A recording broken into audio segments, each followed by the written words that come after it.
Um, Thought I'd give a little advice on relationships since I'm engaged for the third time after two successful marriages. They didn't last a lifetime, but they certainly were fun in their own rights. The first one was 10 years, the second one was 20 years. I'm engaged now to a 26-year-old Dominican woman who I put through college, and for various reasons. Um, Without going into detail, I could. It wasn't expensive, it wasn't straining me, and it was going to make a huge difference in her life. And as it turned out, it made a huge difference in her life and my life, but that's okay. So, anyways, here's my advice with relationships, okay? Find women. I don't care if you're a guy and you're gay, or you're a girl and you're gay, or you're straight, whatever.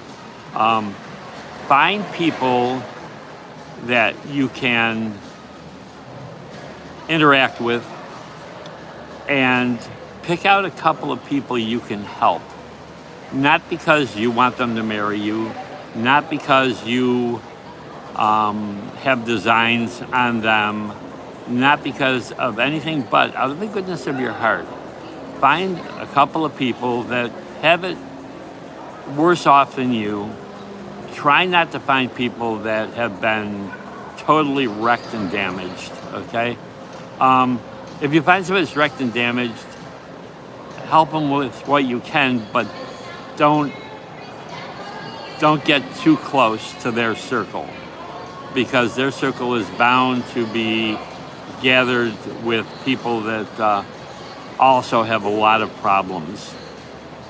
And where, okay, I can handle somebody that needs my help, little advice, and $50 a month or something like that, but I can't handle 10 people that need all the help in the world and rides and stuff like that, and also probably need a total of 500 to 1,000 a month. That's not in my circumference. The reason I do this, I recommend this, especially to younger people, is it gives you not only exposure to that person that you're helping, but it gives you exposure to all of their friends that are going to notice how much better somebody is making their friend's life, or their acquaintance, or their sister, or their cousin life.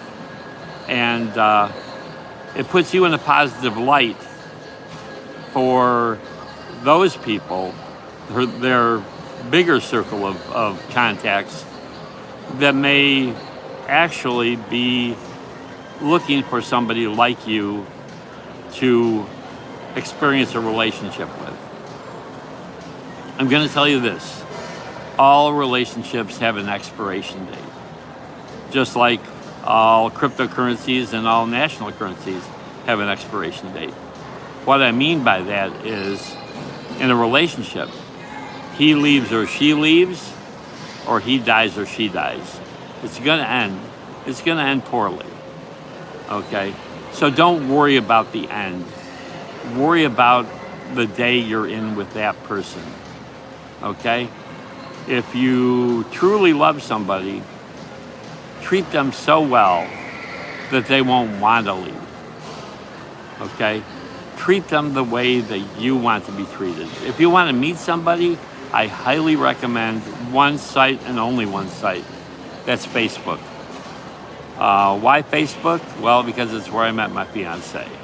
But during the course of probably about a decade where I was ending marriage number 2, I met a lot of girls on Facebook.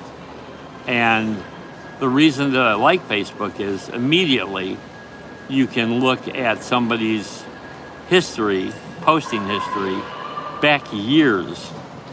So if you find somebody that's got 1 week or 1 month of posting, not all of them, but a lot of them, unless they're like 14 or 15, you want to stay away from there.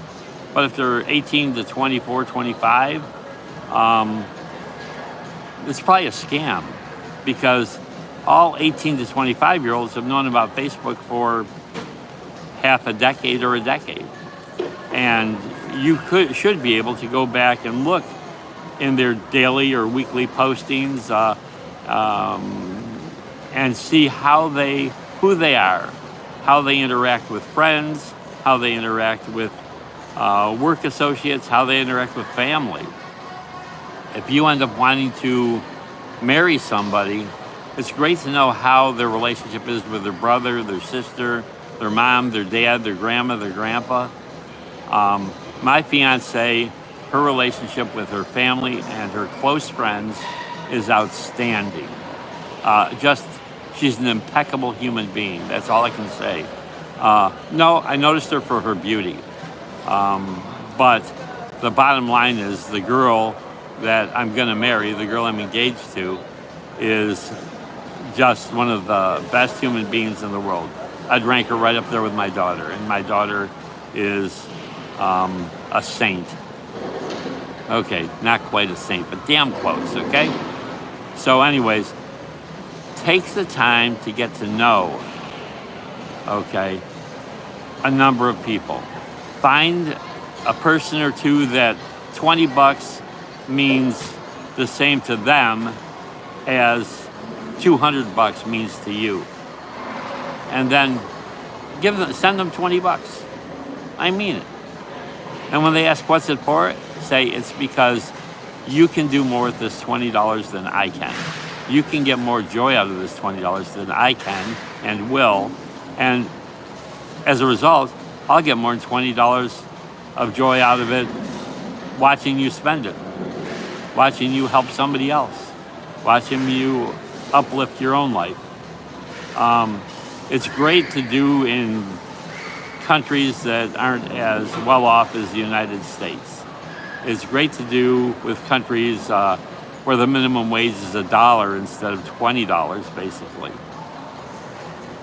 So all I'm saying is, find a place in the world that has the values that you have, and then put yourself out there. And also, make sure your Facebook shows daily posts of things you actually do with your friends, with your family, with your business associates, with your coworkers.